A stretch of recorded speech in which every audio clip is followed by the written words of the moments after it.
Kalibani, Aishu Urivani, Aishu Puchisi, the Hingli Mackay, Mabu Kawasu Ngamde, Kandabasu Ngamde, Waro Basu Late, Sounding Basu Late, Tamlude, Kanabusu Aigi from that, Aitana Nushibani,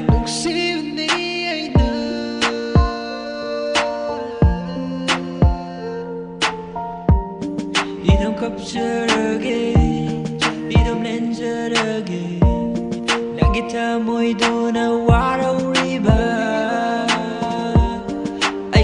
Moisina was a river. I look right on the from the Houkhraba, Matamna, Bukafali. Houkhraba, what in a Wali. Think that and Bunung si Haida. Janafam Kandrava, Palefam Kandrava. Sani Nusibagi Kangi Bunny, Warabasu Uno Usinada Namtakaya Dubu, Kanjiliba Kuntang City Pantumagi, Maki Dani Takravada Nana, Ahenba Pamubana, Monkringa City Lambi Masukaram, Natsapugani Pantum, Nazakritaza Masu Lechilata.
Houkhraba.